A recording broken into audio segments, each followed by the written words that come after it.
Bonjour, cette vidéo s'adresse à des élèves de seconde. Il sera question d'utiliser la calculatrice et notamment de représenter une fonction, mais aussi de dresser ce qu'on appelle un tableau de valeurs.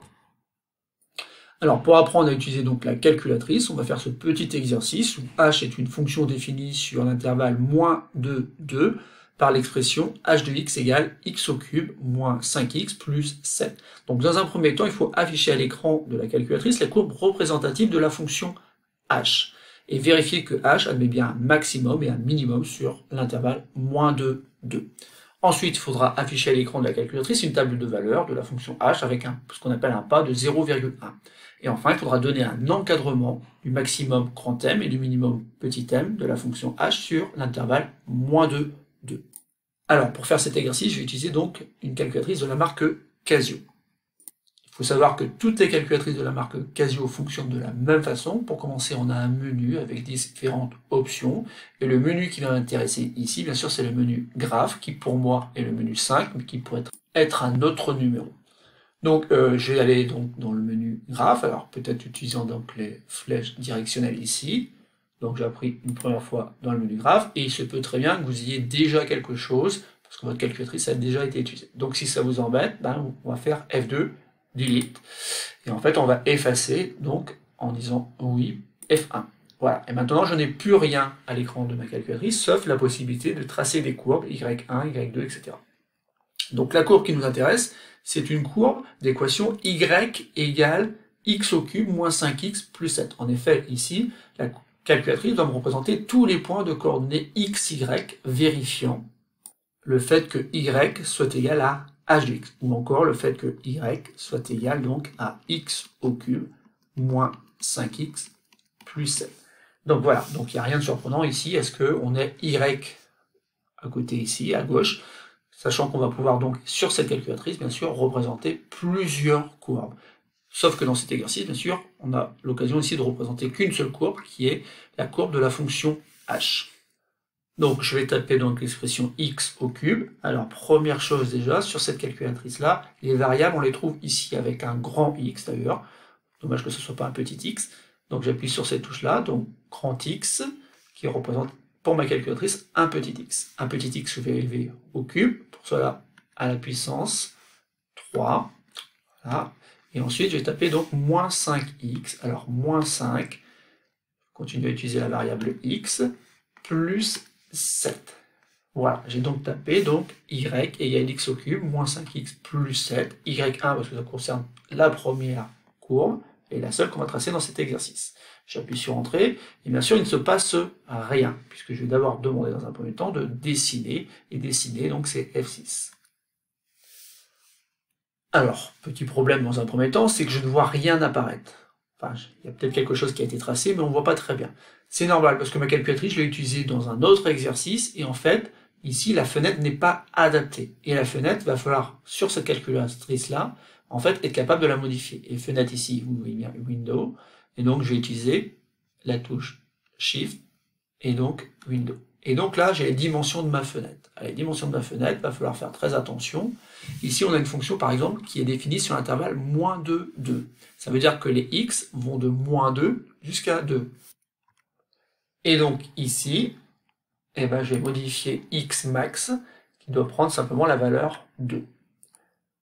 Voilà. Ensuite, j'ai la même chose sur l'axe des ordonnées, y min, alors oui, ici, je suis à moins 1 multiplié par 10 puissance 5, et pour y max, 1 multiplié par 10 puissance 6, soit finalement 1 million.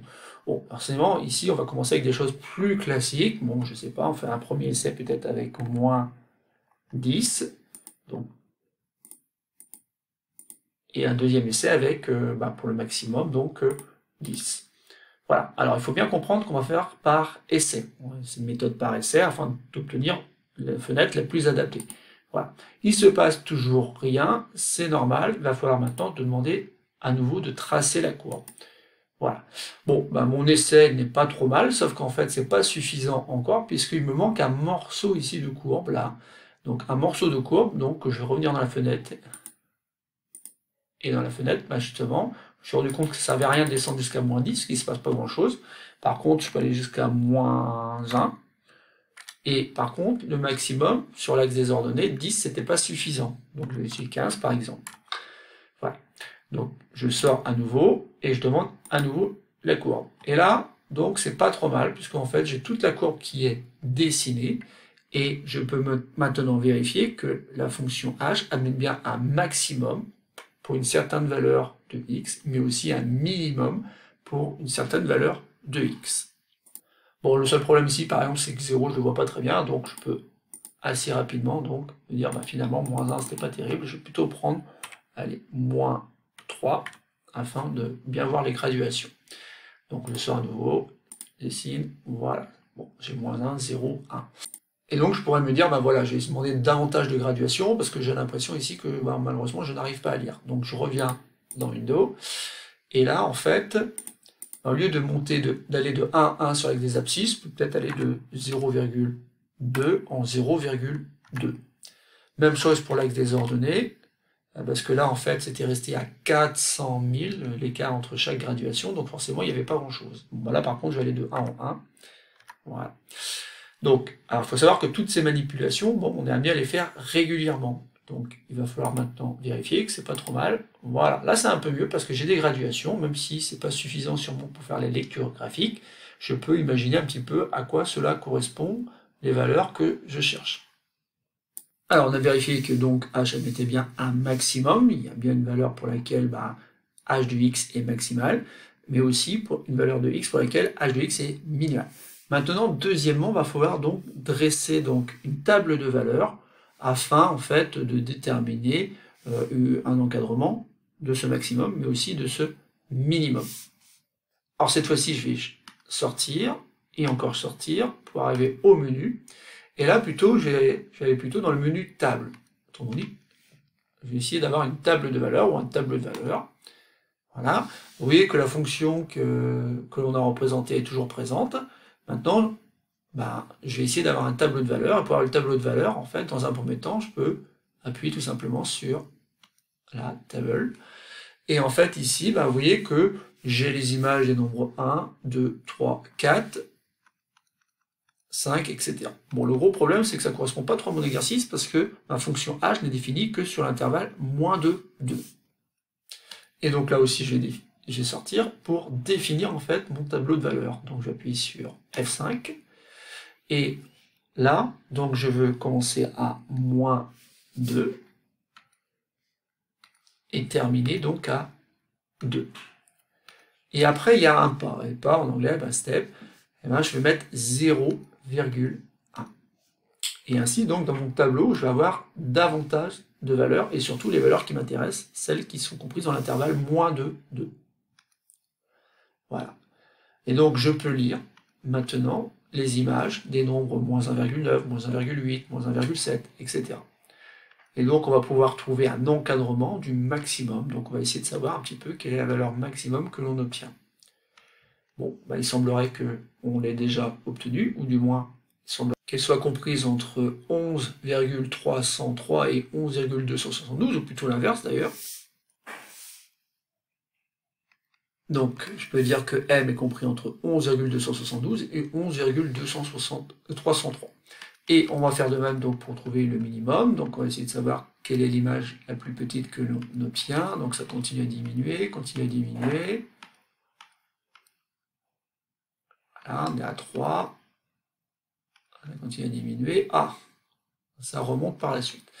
Et donc ici, ben, quand on regarde bien, ben, ça semblerait être compris entre 2,697 et 2,728.